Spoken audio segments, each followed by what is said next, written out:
నమస్కారం. నేను మీ Phani Bhaskar, Dilsukh Nagar, Hyderabad. Welcome to Pasumarthi Jyotishyalayam. Please do subscribe my channel for more videos. Video నచ్చినట్టయితే లైక్ చేయండి. మీ బంధుమిత్రులు, శ్రేయోభిలాషులకి కూడా షేర్ చేయండి. వారికి కూడా ఎంతో కొంత ఉపయోగకరంగా ఉంటుంది.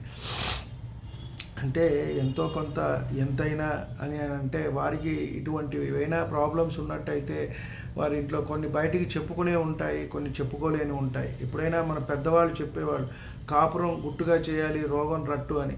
ఎందుకంటే అది ఎవరికైనా మనం చెప్పినప్పుడు వాళ్ళు ఏదైనా సలహా సంప్రదింపులు ఇస్తారు, ఏదైనా మంచి మాట చెప్తారు మనకి. పలానా చోటుకి వెళ్ళండి, పలానా డాక్టర్ దగ్గరికి వెళ్ళండి, పలానా హాస్పిటల్కి వెళ్ళండి, ఇలా లేదు ఆ జ్యోతిష్యుడి దగ్గరికి వెళ్ళండి, ఆయన దగ్గరికి వెళ్తే బాగుంటుంది, ఆయన మాట మంచిగా ఉంటుంది, అలా డాక్టర్కి చెప్తూ ఉంటాం. అస్తవాచి అండి అని చెప్పని, ఆయన అస్తవాచి బాగుంటుందండి, చాలా బాగా చేస్తారు, ఆయన దగ్గరికి వెళ్తే ఎటువంటి రోగమైనా మాట తగ్గిపోతుంది, చూస్తేనే సగం రోగం తగ్గిపోతుందండి అంటారు. కాబట్టి అట్లా మనకు తెలిసింది ఏదో ఒకటి నలుగురికి చెప్పినందువల్ల మనకు వచ్చే నష్టం అయితే ఏం లేదు. వాళ్ళు బాగున్నారనుకోండి, మిమ్మల్నే తలుచుకుంటారు, మీకు మంచి జరుగుతుంది, అలాగే మీ పిల్లలకు కూడా మంచి జరుగుతుంది. గత వీడియోలో మనము రవి మహర్దశలో వచ్చే అనారోగ్యాల గురించి తెలుసుకున్నాము. రవి మహర్దశలో అంతర్దశల్లో కలిగే అనారోగ్యాలు. ఈ వీడియోలో చంద్ర మహర్దశలో వచ్చే అనారోగ్యాల గురించి తెలుసుకునే ప్రయత్నం చేద్దాం. ముఖ్యంగా ఈ చంద్ర మహర్దశ 10 సంవత్సరాలు ఉంటుంది. ఎవరైనా సరే ఈ దశలోనే మొదలవచ్చు, జన్మించవచ్చు. హస్త, రోహిణి, శ్రవణ ఈ నక్షత్రాల్లో జన్మించిన వాళ్ళు శ్రవణం, ఈ నక్షత్రాలు జన్మించిన వాళ్ళకి చంద్రమహర్దశతోనే మొదలవుతుంది, లేదు ముందు రవితో అయినా సరే వస్తుంది. ఈ మహర్దశలో వచ్చినప్పుడు వారికి ఎప్పుడు వచ్చినా సరే ఇటువంటి అనారోగ్యాలు ఉండవచ్చు. అలాగే చంద్రుడు మళ్ళీ వారి రాశి చక్రంలో ఎలా ఉన్నారు, ఏ స్థానంలో ఉన్నారు, ఉచ్చలో ఉన్నారా, నీచలో ఉన్నారా, స్వక్షేత్రంలో ఉన్నారా, ఇలా అన్నీ కూడా మనము చూడవచ్చు. కాబట్టి వాటిని బట్టి ఇక్కడ అస్తంగత్వం అనేది చంద్రుడికి లేదు, రవితో, వీళ్ళిద్దరూ మిత్రులు కాబట్టి ఇక్కడ మనం నీచులో ఉన్నారా, ఉచ్చులో ఉన్నారా, షష్ఠ అష్టమ వ్యయ స్థానాల్లో ఉన్నారా, వాటి బలాబలాలను బట్టి మనము చెప్పవచ్చు. ముఖ్యంగా మనము చంద్రమహర్దశ తీసుకున్నట్టయితే చంద్రమహర్దశలో చంద్ర అంతర్దశతో మొదలవుతుంది. మనం చాలాసార్లు చెప్పుకున్నాం, ఏ మహర్దశ అయినా సరే ఆ మహర్దశ నాదుడితోనే మొదలవుతుంది, అంతర్దశతో మొదలవుతుంది. రవిలో రవి, చంద్రుల్లో చంద్రుడు, కుజుల్లో కుజుడు, ఇట్లా. కాబట్టి చంద్రమహర్దశలో చంద్ర అంతర్దశలో మనకి ముఖ్యంగా శిరోరోగాలు, క్షయరోగాలు కూడా రావచ్చు. కొంత క్షీణించిపోవటము, శిరోరోగాలు ఎక్కువగా, ఆలోచన అనేది మనకి ఎక్కువగా ఉంటుంది. అంటే షష్ఠ అష్టమ వ్యయ స్థానాల్లో ఉన్నప్పుడు మరికొంత ఇబ్బంది పెడుతుంది అని మనము చెప్పవచ్చు. అలాగే కుజ అంతర్దశల్లో పైత్యానికి సంబంధించిన రక్తదోషాలు, తెలియని ఆందోళనలు కొంత మనం చూస్తూ ఉంటాం. ఊరికే చిన్నదానికి పెద్దదానికి కూడా కొంతమంది భయపడిపోతూ ఉంటారు, ఆందోళనలు ఎక్కువగా చెందుతూ ఉంటారు. దానికి కొంత ఇబ్బందులు అని మనము చెప్పవచ్చు. అలాగే రాహు అంతర్దశల్లో ద్రవ పదార్థముల వల్ల దోషములు, అజీర్ణము జరుగుతుంది అని మనము చెప్పవచ్చు. అంటే మనం తిన్నది ఒక్కొక్కసారి అరగకపోవటము, అజీర్ణము అనేది ఎక్కువగా ఉంటుంది. అలాగే మనం ఏదైనా లిక్విడ్స్ తీసుకున్నందువల్ల దానివల్ల కూడా కొంత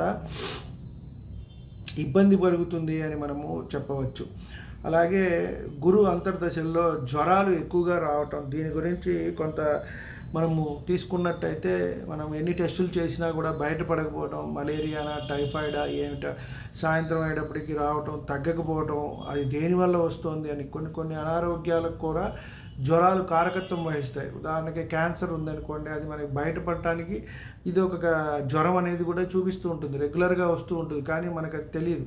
మామూలు జ్వరమే అనుకుని మనం ట్రీట్మెంట్ అనేది తీసుకుంటూ ఉంటాం. ఇట్లాగే కొన్ని అనారోగ్యాలకి ఇది ఒక కారకత్వం వల్లే ఉంటుంది. కాబట్టి దీన్ని మనం నెగ్లెక్ట్ అనేది చేయకూడదు. ఎందుకు వస్తుంది విపరీతంగా, ఎప్పుడు అదే టైంలో వస్తుంది లేదా ఆ సమయంలో వస్తుంది అనే పరీక్ష మనం చేసుకోవాలి. శని అంతర్దశల్లో అనేక రోగాలు, పైత్య సంబంధ రోగములు కూడా వస్తాయి. అంటే చంద్రుడు శని, ఇది వైస్ వర్స. శని అంతర్దశలో, శని మహర్దశలో చంద్ర అంతర్దశలో కానివ్వండి, అలాగే చంద్ర మహర్దశలో శని అంతర్దశలో కానివ్వండి, కొంత హెల్త్ ఇష్యూస్ అనేవి చాలా ఎక్కువగా వస్తాయి. అవి ఎలాంటివి అనేది మనం చెప్పలేం. అలా అంటే వాటి లగ్నానికి వీళ్ళిద్దరూ ఉన్న పరస్పరం ఎక్కడ ఉన్నారు, 1/6లో ఉన్నారా, 6/8లో ఉన్నారా, ఎట్లా ఉన్నారు అనేది చూసుకుంటూ మనము చెప్పవలసి ఉంటుంది. కాబట్టి చంద్రమహర్దశలో ఈ శని అంతర్దశలో అనేక రకాలైన రోగాలు రావచ్చు అని మనం చెప్పవచ్చు. అలాగే బుధ అంతర్దశలో గుర్మవ్యాధి, నరములకు పీడలు అని మనం చెప్పవచ్చు.